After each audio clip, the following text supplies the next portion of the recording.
Bien, bonjour à tous. Une petite vidéo pour vous montrer, après une session d'entraînement, ce que je fais et ce que je vous invite fortement à faire avec vos animaux. Un entraînement, ça peut être une fin de promenade, tout simplement. D'accord? Je ne vais pas discourir sur ce que vous faites ou pas pendant les promenades. J'ai posté 2 vidéos pour l'instant qui montrent ceci avec M, qui est là en vidéo. Je vais en poster d'autres, notamment liées à la marche tactique avec Lilou. Ça permettra de démystifier la prétendue information que uniquement les bergers belges malinois seraient capables de faire de la marche tactique. Non, c'est entièrement faux. Tous les chiens sont capables de le faire. Et la pépette que vous voyez là, que je suis en train de caresser, principalement il s'agit d'une laquenoise au niveau génétique, mais elle est croisée avec 9 autres races.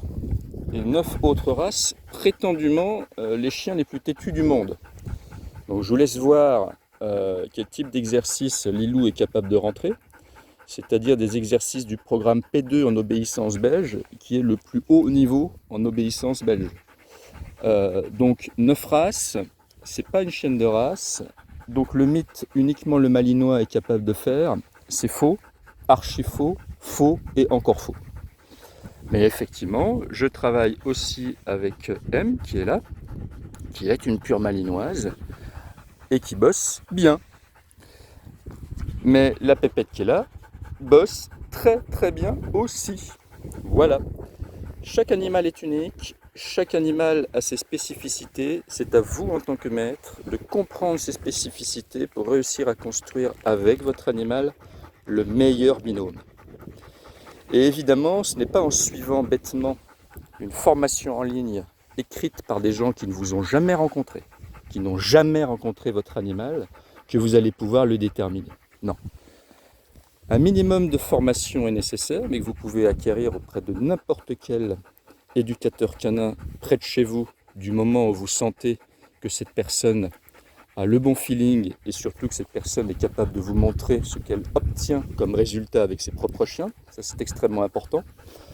Parce qu'il existe malheureusement beaucoup de prétendus éducateurs canins qui ont suivi les formations des vendeurs spécialistes de formation en ligne, qui dans un premier temps ont arnaqué donc les utilisateurs finaux propriétaires de chiens, leur faisant croire qu'ils allaient devenir des pros de l'éducation.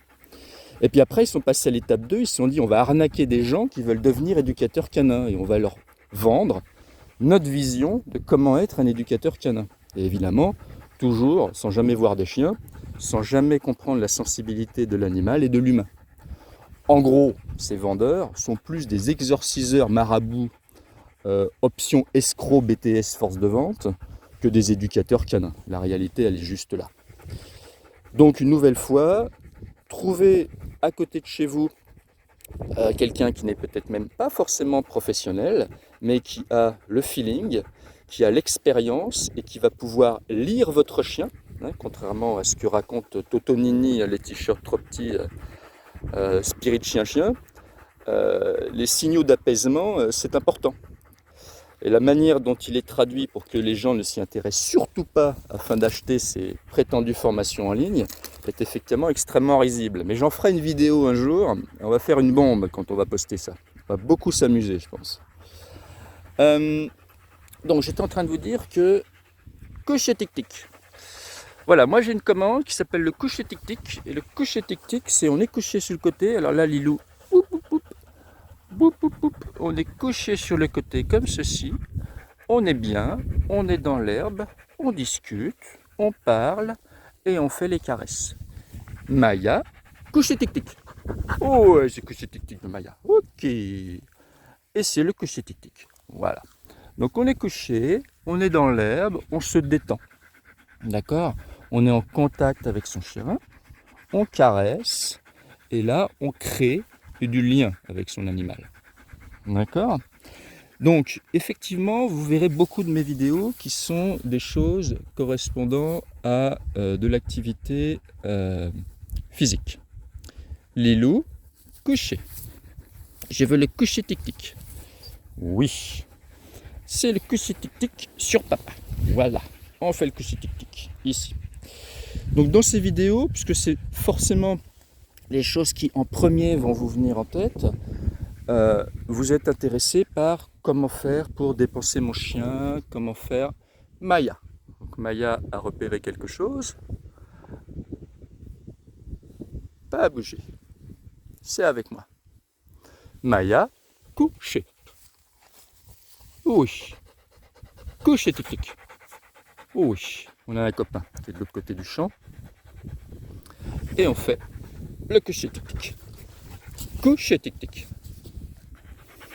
Oui, je vais te dire. Et Maya et Lilou. Là. Oui, c'est tout le monde qui fait le coucher. Je veux le coucher.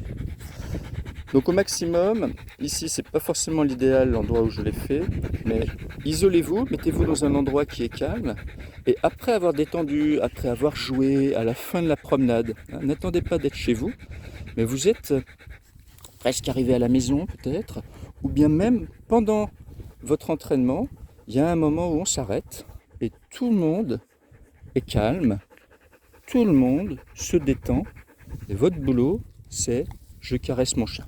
Alors dans cette vidéo, je ne vous montre pas les endroits stratégiques qu'il est bon d'utiliser pour même masser son chien, c'est-à-dire qu'il y a des points de contact exactement comme il existe en acupuncture chez les humains, qui sont des points de contact fantastiques.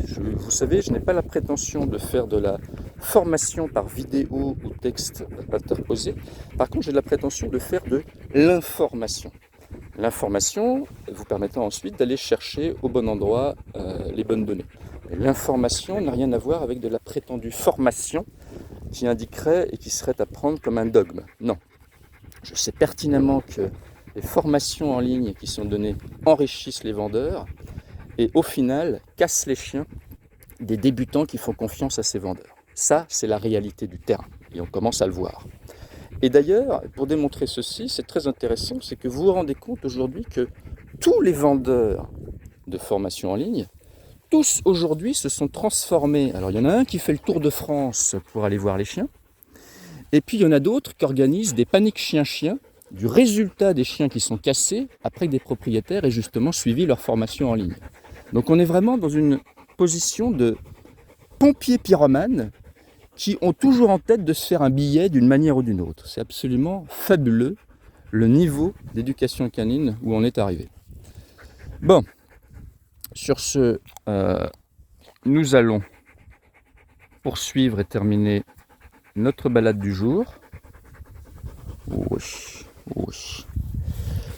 Et vous souhaitez à vous tous une excellente et belle journée. Ciao, ciao.